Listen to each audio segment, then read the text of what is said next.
Baik, fasa pemulihan PKPP ini merupakan satu fasa yang dilihat penting dalam kita mendepani COVID-19 ini. Dan ini merupakan fasa di mana banyak aktiviti ataupun kelonggaran aktiviti ekonomi dicegaskan semula. Dan untuk bercakap mengenai pengurusan pandemik COVID-19 ini bersama di talian menerusi Skype ketika ini adalah Profesor Dato' Dr. Lokman Hakim Sulaiman.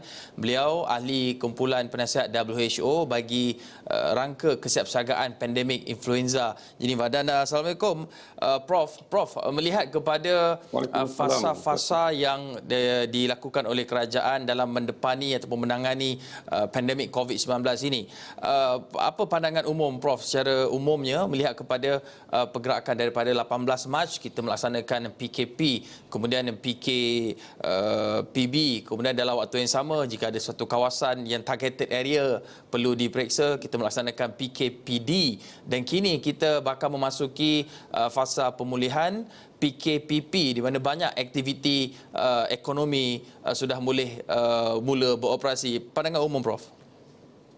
Okey, saya merasakan bahawa keputusan kerajaan sekarang untuk membuka semula negara kita adalah satu keputusan yang wajar berasaskan kepada hakikat yang kita sebenarnya telah pun mencapai matlamat utama melaksanakan PKP dahulu. Jadi kalau kita ingat matlamat utama kita melaksanakan PKP adalah untuk merendahkan lengkuk epidemiologi supaya pada waktu itu kita tidak dibebani dengan kes COVID yang terlampau tinggi yang boleh memberi kesan terlampau kepada sistem kesihatan sehingga melumpuhkannya. Jadi kita telah berjaya melakukan itu. Bilangan kes yang kita direkodkan jauh lebih rendah daripada apa yang diunjurkan oleh umpamanya JP Morgan, di mana dia mereka menunjukkan 6,000 kes dalam masa seminggu pada pertengahan bulan April, tapi kita tidak mencapai ke sampai tahap itu. Paling tinggi pun dalam 1,200 kes saja seminggu. Dan dengan upayaan itu kita telah mempunyai masa untuk memperkukuhkan sistem kesihatan kita. Mana kita telah meningkatkan kapasiti ward di hospital untuk merawat COVID, kita meningkatkan kapasiti ICU untuk merawat kes-kes yang teruk. Malah kita sediakan hospital untuk kes-kes ringan, umpamanya di MAIPS dengan 1,000 lebih berkatil yang disediakan. Jadi untuk kita bersedia kalau gelombang itu makin bertambah.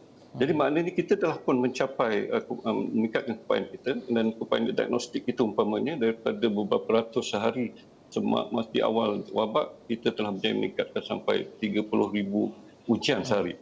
Jadi dengan kesiapsiagaan ini maknanya kita dah bersedia kalau katakanlah wabak tu meredak balik, gelombang baru datang balik. Jadi maknanya kita dah bersedia. Jadi sebab itu kita perlu buka balik negara ini bagi sekarang menguruskan masalah ekonomi. Kesan daripada PKP yang berpanjangan nanti semua orang mengetahui memberi kesan yang cukup berat terhadap ekonomi kita, dan Bloomberg pun menunjukkan kalau kita tidak berhati-hati kita akan mengalami recession untuk masa 6 bulan lagi. Jadi pada saya masa itu dah memang sesuai. Sekarang kita buka di mana kita berada dalam keadaan di mana kes-kes itu cukup rendah, dan kita telah pun bersedia menyediakan sistem kesihatan kita. Tetapi seperti yang ditekankan oleh PM, bukanlah bererti bila kita buka kita meninggalkan amalan-amalan yang telah ditekankan selama ini. Itu kebiasaan baru yang perlu kita jalani dalam kehidupan kita. Prof, kita sebelum maklum bahawa PKP sebelum ini dilaksanakan untuk memberikan sedikit ruang relax healthcare punya facility dan memberi peluang untuk kita mengesan di mana punca jangkitan itu, siapa yang terkena jangkitan. Tapi dalam masa sama juga pembukaan semula ekonomi, kebanyakan sektor ekonomi dalam fasa pemulihan ini juga mempunyai risikonya. Andainya kita semua alpha dan juga leka dalam kerana kita merasakan macam inilah kebebasan apabila sudah boleh keluar, sudah boleh bersosial seperti biasa. Bagaimana kita ingin pastikan bahawa strategi ini perlu dilaksanakan agar ianya tidak memakan diri, kerana seperti yang disebutkan oleh Perdana Menteri Tan Sri Muhyiddin Yassin pun, jika ada berlaku spike ataupun lonjakan jumlah jangkitan, PKPD atau PKPB juga boleh dilaksanakan kembali. Dan sebab itu dalam 7 strategi yang disebut oleh Yang Amat Menteri itu, ada 2 yang penting yang perlu dilaksanakan oleh rakyat semua, tanggungjawab semua, iaitu pemberdayaan kebiasaan baru dan pemekasan tanggungjawab komite. Membudayakan kebiasaan baru ni satu aspek yang sangat penting. Apa yang dimaksudkan kebiasaan baru itu seperti yang diwawa selama ini. Kita dapat mengelakkan masalah jangkitan ini kalau kita melaksanakan penjarakan sosial. Maknanya kita tidak duduk rapat-rapat, bercakap rapat-rapat dengan orang yang kita tak biasa, mengelakkan tempat-tempat yang berisiko. Dan kita pakai topi muka kalau kita berada di luar dan penjagaan kebersihan. Itu sangat penting untuk dipastikan bahawa dilaksanakan walaupun kita dah bebas sekarang bergerak ke mana-mana. Prof, maksudnya dalam 7 strategi PKPP itu, yang antara yang paling signifikan adalah untuk membudayakan kebiasaan baru, memperkasakan tanggungjawab komuniti, dan juga sepastinya untuk melindungi golongan berisiko. Itu antara beberapa daripada 7 strategi yang perlu kita highlight, berikan penekanan agar kita tidak kembali kepada keadaan sebelum ini. Tetapi dalam masa sama, Prof, apa langkah seterusnya, what's next untuk kita, orang kata apa, bersedia dari segi mentalnya? Kita sudah ada fasa-fasa sebelum ini yang diterjemahkan dalam bentuk PKP, kemudian PKPB, kemudian sekarang ni PKPP. Apa selepas ini, Prof? Selepas 31 Ogos, adakah mungkin 31 Ogos akan diteruskan lagi ataupun apa seterusnya? Kita kena melihat bagaimana situasi ini dalam tempoh PKPP ini. Maknanya sama ada trend kes-kes yang sama ada dikekal seperti apa yang kita alami sekarang. Maknanya makin lama makin tak ada. Sebab saya lihat ada juga terbaca Twitter daripada Ketua Pengarah Kesihatan menzahirkan keyakinan kita mungkin boleh memutuskan rantaian jangkitan ini tanpa memerlukan vaksin. Ini pada saya satu kenyataan yang agak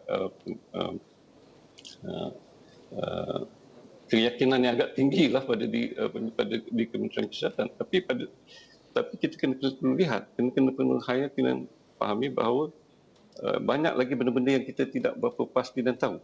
Umpamanya peranan yang dimainkan oleh mereka-mereka yang dijangkiti tetapi tidak menunjukkan gejala.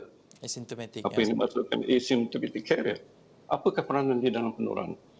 Bagaimana dengan kes-kes yang ringan yang dijangkiti dan mengalami gejala yang ringan dan mereka mungkin tak perasan, menganggapnya sebagai demam biasa, tetapi boleh berupaya untuk menyebarkan pada orang lain, khususnya orang-orang yang berisiko seperti orang tua-tua dan sebagainya. Jadi kesan impak-impak ini kita belum pasti, dan tempoh sehingga 31 Ogos ini akan dapat memberi kita peluang untuk melihat bagaimana keadaan. Saya menjangkakan dan kita seharusnya menjangkakan bahawa akan berlaku kes-kes baru, yang kluster-kluster baru yang akan timbul. Tapi yang penting di sini, ketangkasan dan kecepatan sistem kesihatan menyiasat, melakukan kontak dan melakukan kawalan terhadap kluster ini yang penting. Jadi kalau mereka bertindak cepat, keadaan tidak boleh dikawal. Sebab itu kerajaan pun masih lagi mengatakan bahawa mereka masih lagi boleh melaksanakan PKP yang dipertingkatkan kalau berlaku kluster baru dalam masyarakat. Prof, dengan apa yang dilakukan dan apa yang Prof katakan, adakah kita sebenarnya melakukan perkara yang betul, kita berada di landasan yang betul, selaras ataupun selari dengan panduan yang dikeluarkan oleh WHO dalam kita mendepani ataupun menangani pandemik COVID-19 ini, Prof? Saya yakin kita berada landasan betul. Pada saya, kita terpaksa melakukan penimbangan di antara mengawal masalah wabak ini dengan kesan terhadap ekonomi. There must be a balance. Kita tak boleh terus nak tutup negara ini kita ni supaya kita dapat matikan penularan, tapi dengan masing-masing membunuh ekonomi negara dan melimbui kesan lebih besar. Tapi dalam masa yang sama pun kita tak boleh buka negara seluas-luasnya sehingga boleh menjejaskan tahap kesihatan rakyat. Jadi apa yang dilakukan pada kerajaan, saya rasa ada satu yang tindakan betul, yang tepat, dan 7 strategi itu. Itu yang saya rasa perlu diperincikan sebab ulama permenti tidak memperincikan setiap 7. Tapi saya rasa itu elemen-elemen yang sangat penting. Umpamanya pengurusan sempadan. Apa yang dimasukkan dengan pengurusan sempadan? Kita tak pasti apa yang dimasukkan. Tapi siapa yang saya harapkan bukan sekadar mengawal kemasukan warga asing untuk tujuan bisnes dan pelancongan yang terkawal, tetapi juga isu masalah ketirisan sempadan kita bagi pergerakan pendatang tanpa izin. Saya mengharapkan kerajaan mengambil peluang ini untuk menguruskan masalah pekerja asing ini secara holistik. Untuk kali ini. Baik, Prof. Saya pasti 7 strategi yang disebutkan dalam PKPP itu akan dijelaskan dari masa ke masa oleh agensi-agensi ataupun badan-badan yang berkaitan seperti yang disebutkan oleh Prof tadi. Yang paling penting adalah pengukuhan kawalan sempadan, membudayakan kebiasaan normal baharu, memperkasa tanggungjawab komuniti dan melindungi golongan berisiko. Terima kasih Prof di atas pandangan yang diberikan. Profesor Datuk Dr. Lokman Hakim Sulaiman, ahli kumpulan penasihat World Health Organization WHO bagi rangka kesiapsiagaan pandemik influenza. Terima kasih di atas pandangan yang dikongsikan bercakap mengenai kejayaan Malaysia dalam menguruskan pandemik COVID-19 yang kini kita bakal memasuki fasa pemulihan. PKPP bermula 10 Jun hingga 31 Ogos.